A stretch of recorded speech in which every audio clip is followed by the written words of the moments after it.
Welcome to another episode of Done is Better Than Perfect. I'm your host, John Grubbs. Welcome to the show. Now, before we get into our topic, there's something interesting in the news that I wanted to share with you. And by the way, this is not a political show. This is not about politics or ideology, but I did a podcast about this recently, and I just couldn't help but share this with you before we get into our topic. So, Elizabeth Warren, a presidential candidate, is on a stage, and one of her things she's promising is free college tuition and free college debt forgiveness. And it's a hot mic moment where this dad is on the stage and he approaches her and says, "Hey, I worked in a factory. I worked extra shifts to pay for my daughter to go to college, and she just graduated. Are you going to pay me back for the money that I saved and sacrificed and scrimped for to pay for her college? Are you going to pay me back? Because it looks like I'm getting screwed here. I saved money, I sacrificed, I did the right thing, and now you're going to give free college tuition through the taxes that I pay? How is that fair?" Well, you can imagine she was caught off guard. She did not answer him. But I thought that was kind of a great indication of this whole ideology about free. And by the way, there is a podcast that talks about that specifically. So for our topic today, do I work for a mediocre company? Or worse, do I run a mediocre company? If you're a CEO, if you're a president, if you're a business owner, these 10 symptoms will let you know how well you are doing. And if you work for a company, this will be a great way for you to evaluate the company you work for. So, do I work for a mediocre company? Now, crazy people run crazy businesses. I'm not talking about local crazy. I'm talking about people willing to move away from the crowd, to be different. You know, it's unfortunate, but business more resembles a large group of stormtroopers these days. They are clones of each other because it feels safe to go with the crowd. And that's right, the F word rules. Companies fear being different, just like people do. They fear failure, they fear judgment, they fear being crazy. We justify mediocrity by saying we like doing what's proven. It's a best practice. Does this sound familiar? Industry best practices are traps. Let me say that again. Industry best practices are traps. We become trapped in a forever pattern of mediocrity, a forever pattern of average, a forever pattern of common. Blah, blah, blah. It makes me nauseous to think about being average. I'm talking to you, buddy, pal, sport. If your business is eerily similar to your competition, you are playing it safe. You are limited by fear. Look, long term, would you bet big on Ford or would you bet big on Tesla? I'm going with Tesla. Now wait, John, wait. I'm just giving my customers what they want. They want reliability. They want predictability. They want comfort. And my answer is, are you sure about that? Is that what they really want? Or are you and your customers settling on what is available? Are they just settling on you because you are available? And here, I'll give you an example. I'm ready to leave Dish Satellite. For the value, it sucks in my opinion. I'm losing channels and my price is going up. And right now, I'm researching technology to completely trash the satellite dish as we speak. I am going to find an alternative, and when I do, my dish is Gone, gone. What if your customers are thinking the very same thing about you? What if they are ready to bail as soon as something better comes along?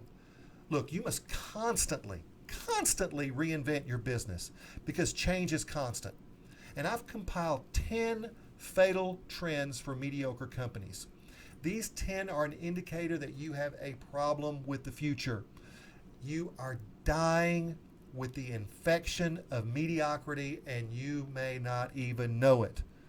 Or you are in a complete state of denial and need to wake your butt up. So here's number one. No internal marketing effort. In today's competitive job market, you must market to your employees first. Let me say that again. Companies do a fair job marketing externally, but do a poor job marketing to the people that are most important. You must constantly sell your people on working for your company. Why? Because if you don't remind them that you're a great place to work, they're going to look for something else. Heck, they're already looking for something else. 51% of your people, according to Gallup, think they're leaving your company. They're looking for something right now. They're ready to go.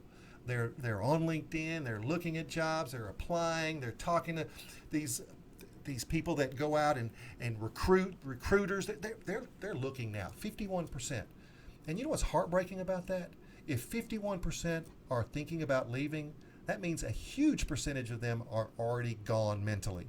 They're just hollow shells of humanity sitting at a desk or standing at a machine in your business. So number two, this one's big. You are a mediocre average company if you have little or no turnover in key leadership positions. Let me say that again. You are a mediocre company if you have no turnover in key leadership positions.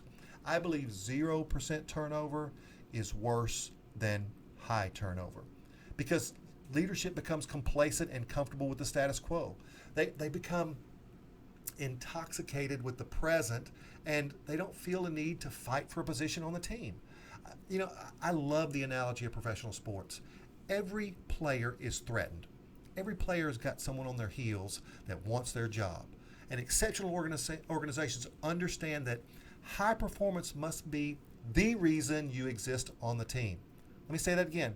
High performing organizations understand that performance is the reason that you're on the team.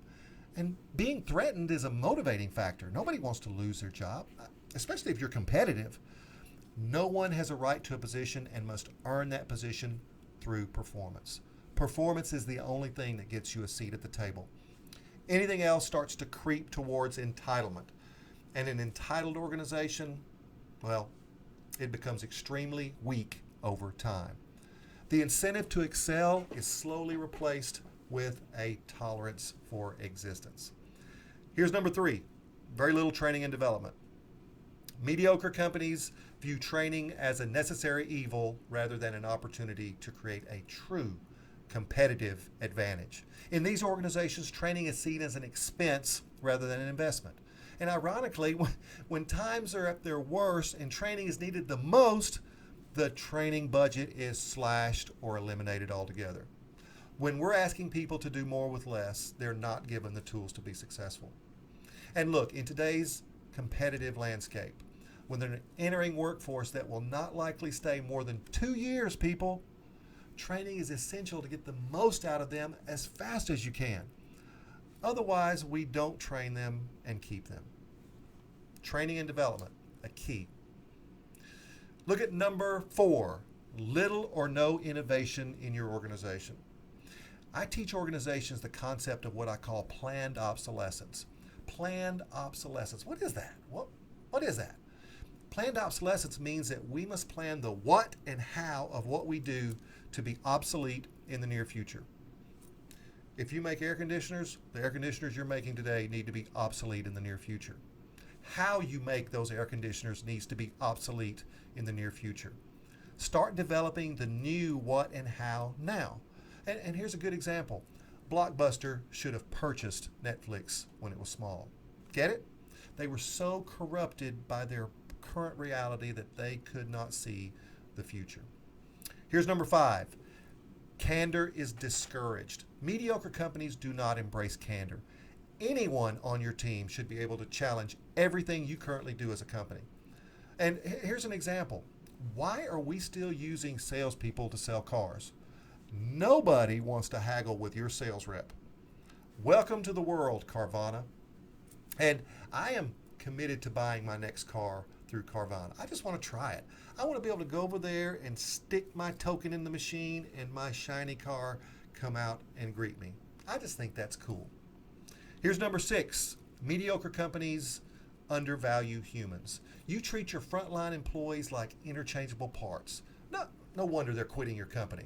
Now look, here's the truth. Robotics will eventually replace humans in many jobs. But in the meantime, We should treat our people like they matter because they do. They do. It is not customers first. It is employees first. If we love our employees, they will love our customers. Southwest Airlines made a dent in the airline industry by saying, we don't put passengers first. We put our employees first. Our employees take care of our passengers. Pretty cool. Number 7, average companies manage instead of lead. Look, our people want a leader. It is a human need to have a leader. We want a captain. We want a chief of the tribe. We want to be motivated. We want to be inspired. Managers follow policy. Leaders are situational.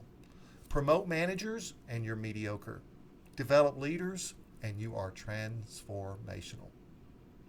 Number 8, probably one of my favorites. Failure is a bad thing in mediocre companies. And the crazy thing about this is failure is a key component of experimentation. How do you experiment without failing? How do you change without failing? How do you try new things and learn? One of my favorite stories. Amazon, who everybody knows is the largest company in the world, they're changing everything around humans all over the world. But Amazon had a huge failure a few years ago. They failed with the Fire Phone. Do you even remember the Fire Phone? You can Google it. They failed with that phone. It did not gain traction. But the technology inside the Fire Phone was eventually what became known as Amazon Alexa. And we all know her. Number 9, there is no fun in work. Look, the F word isn't always a bad thing. Having fun at work doesn't mean wasting time or goofing off. Having fun means we enjoy each other's company and we're not always so serious about our tasks. Look, I am convinced that some companies, maybe yours, has had the fun surgically removed. You lost your fun. Number 10, no appreciation for effort. Look, the number one desire from your people, number one before money, number one before benefits, number one before working conditions, the number one desire from your people is to be appreciated by the boss. That's right. People who care about their work want to be appreciated.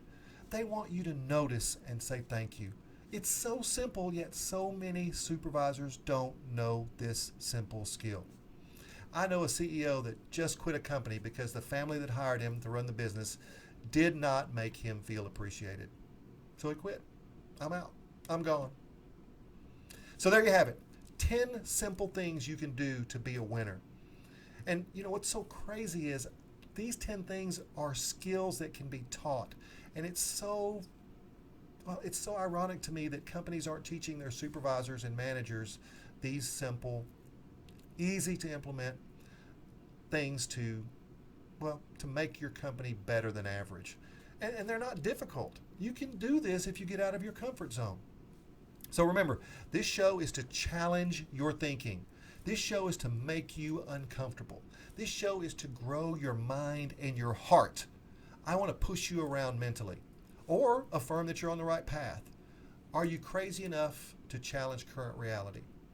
Are you crazy enough to be different? Always remember that done is better than perfect. I'll see you next time.